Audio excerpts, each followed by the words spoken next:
নজর রাখবো পরবর্তী সংবাদে। সারা ভারত গণতান্ত্রিক নারী সমিতির পক্ষ থেকে আজকে স্মরণ সভার আয়োজন করা হয় এবং সেখানে বাম নারী নেত্রী লিপিকা চৌধুরীর স্মরণ সভার আয়োজন করা হয় এবং এই স্মরণ সভাকে কেন্দ্র করে কি বক্তব্য উঠে এসেছে নারী নেত্রীর, শুনুন।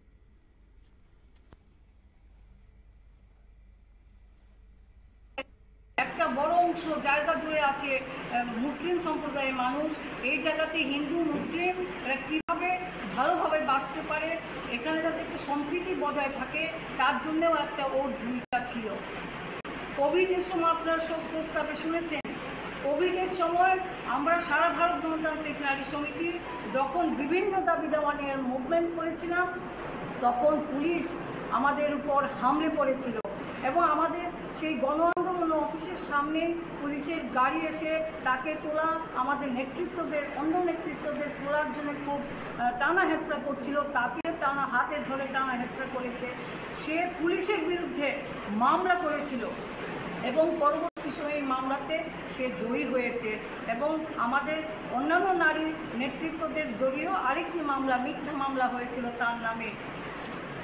আমি এখনো আমার মনে আছে, এই কিছুদিন আগে এই তাদের যে মামলাটা, পরবর্তী যে মামলাটা, এই মামলাটা উকিল বাবুরা বলেছিলেন ওকে যেভাবে হোক আসতে হবে, আদালতে আসতে হবে, কিন্তু ওকে আনার মতো অবস্থা নেই কংগ্রেস।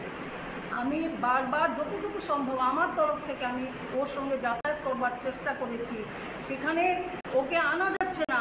আমি কমরেড কৃষ্ণা দেখে বলেছি যে কৃষ্ণাদি তুমি আসো, ওকে একা আনা যাবে না, খুব কষ্ট। ও এসেছে কষ্ট করে এই মামলা ওই দিন যে সই সাবত করার জন্যে সে কোর্টে হাজির হয়েছিল। বলছে যে আমার জন্য কোর্টের মামলাটা ঝুলে থাকবে, আমাদের নেতৃত্বরা আমার জন্য ঝুলে থাকবে, এটা হতে পারে না দিদি, আমি কষ্ট করে হলেও যাব।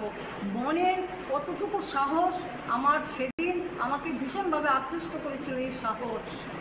এবং আমরা দেখেছি যে পৌর নিগম নির্বাচনের সময় 2021 সালে 36 নম্বর ওয়ার্ডের নির্বাচনে উনি প্রতিদ্বন্দ্বিতা করেছেন। আজকে যখন দেখছি যে বিভিন্ন ভয় ভীতি, বিভিন্ন কারণে আজকে মহিলারা অনেক জায়গাতে দাঁড়াতে চাইছে না, সেই জায়গায় দাঁড়িয়ে সে কিন্তু এমন একটা জায়গায় দাঁড়িয়েছে, সেই জায়গাটা কিন্তু ভালো ছিল না, সন্ত্রাস মুক্ত ছিল না, সেখানেও কিন্তু সে দাঁড়িয়ে লড়াই করেছে, কিন্তু নির্বাচন হয়নি। সেটা হচ্ছে সন্ত্রাসবাদীরা নির্বাচন করতে দেয়নি, সন্ত্রাসীরা, সেটা হচ্ছে আরেকটা দিক। কিন্তু সে সাহস নিয়ে রাস্তায় নেমে লড়াই করার চেষ্টা করেছে।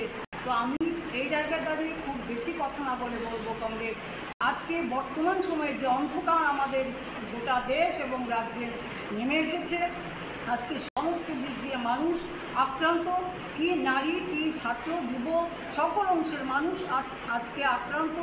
এই আক্রমণের বিরুদ্ধে আমাদের প্রত্যেককে রাস্তায় দাঁড়িয়ে লড়াই করতে হবে। আমাদের প্রত্যেকেই আজকের ঠিকানা হোক যে রাস্তায় রাস্তা, আমরা এই রাস্তায় দাঁড়িয়ে লড়াই করতে চাই। কমরেড লিপি, আপনারা শুনলেন বাম নারী নেত্রীর বক্তব্য আজকের স্মরণ সভাকে কেন্দ্র করে। ছোট্ট একটা বিরতির পর ফিরে আসবো, সঙ্গে থাকুন।